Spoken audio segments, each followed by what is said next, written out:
For Trichomes.com, I'm Jesse Batend, and this is The High Ground. On this show, we feature leaders of the cannabis industry. We talk to everyone from farmers to CEOs and public officials, anyone making an impact on the cannabis community and beyond. Cannabis brand Canndescent is usually referred to as a luxury cannabis brand.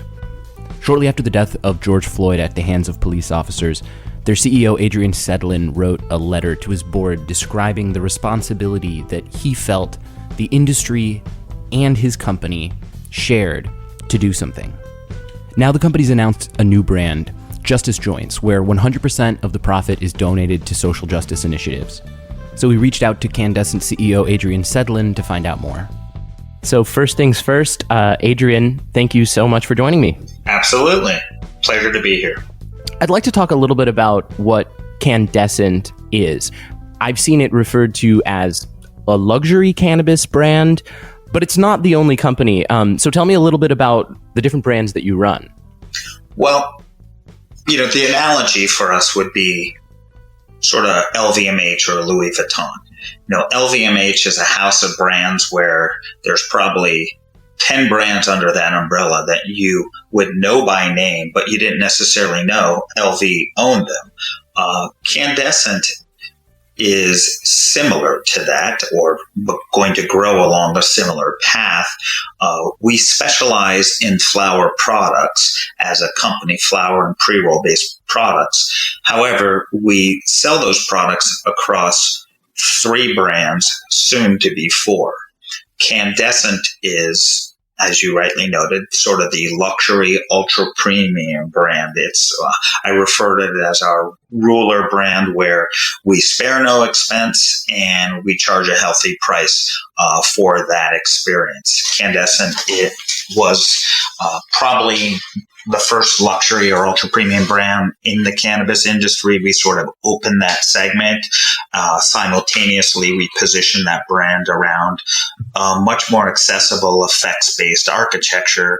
We were the first in the industry to abandon strain names, and we went with things like Calm, Cruise, Create, Connect, and Charge. And what would distinguish the products of Canndescent, aside from being extraordinarily high quality, is their consistency. There's many companies in the space that compete on novelty, sort of the fresh drop model of, hey, check out, we got the new, and 6 months ago it was lemon cookies, now it's called sugar lemon cookies, and we've bred it with this. That's the exact opposite of what we try to do at Canndescent. At the high end, what we try to do is get you to the same space each and every time. Once you know your lane, once you know that you're a Calm 101 versus a Calm 108 user, my job is to make sure you get that perfect experience each and every time. Sort of the idea would be, when you open up a Coca-Cola, it shouldn't taste like a Pepsi. That's our approach to the world at Canndescent.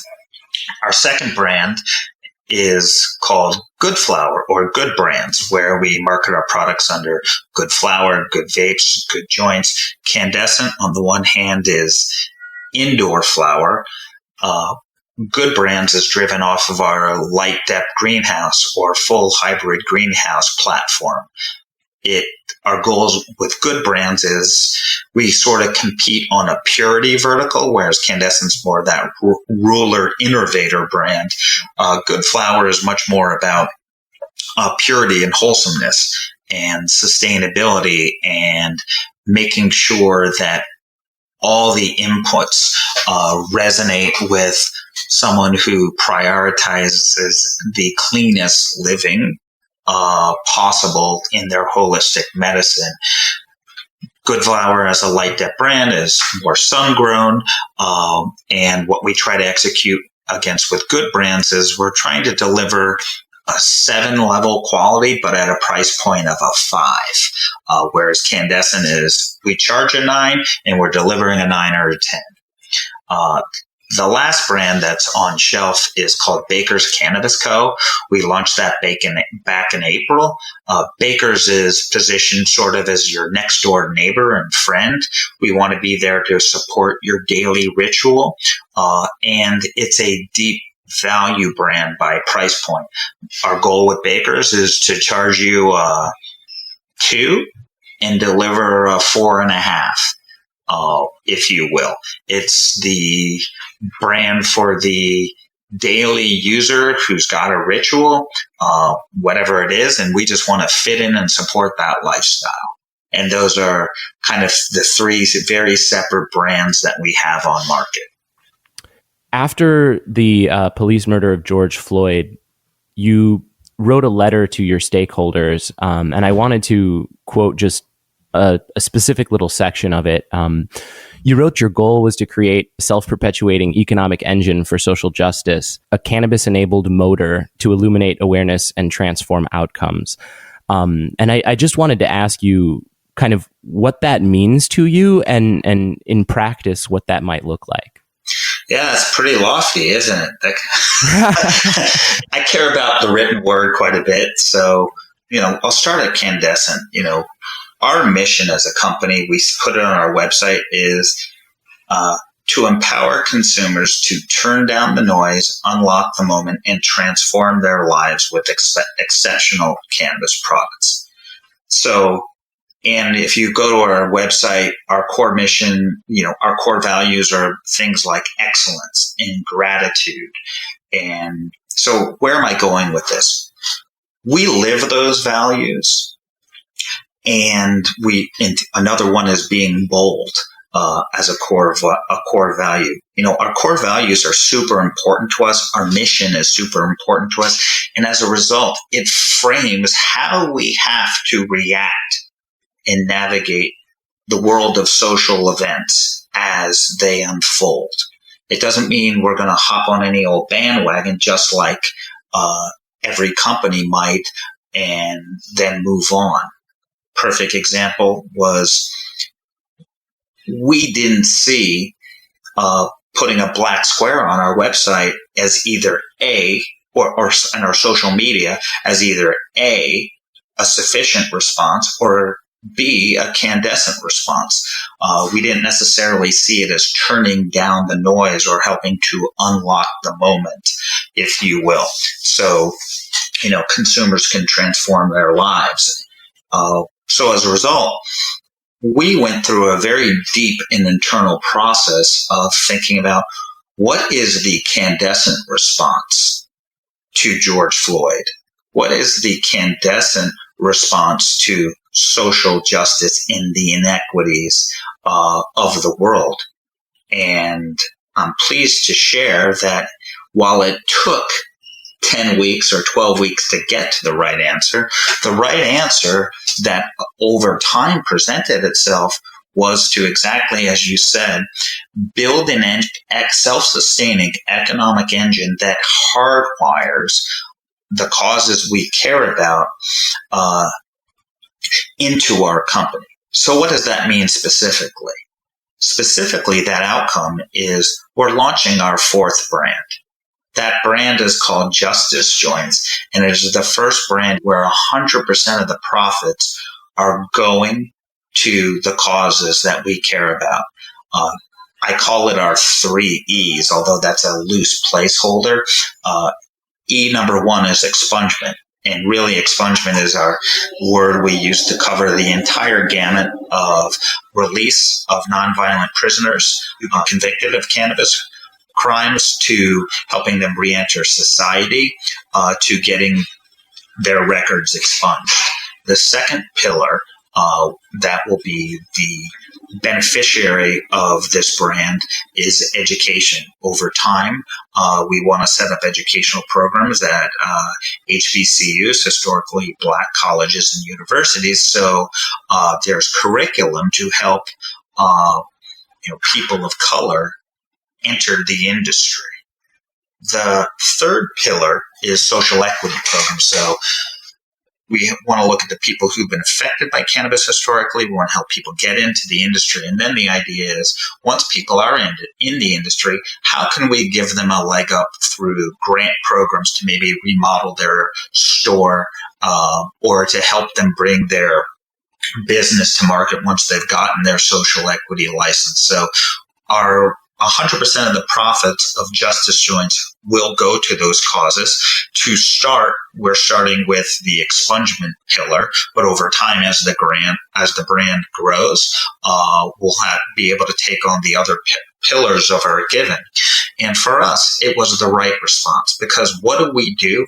I mean, yes, we can grab a picket sign.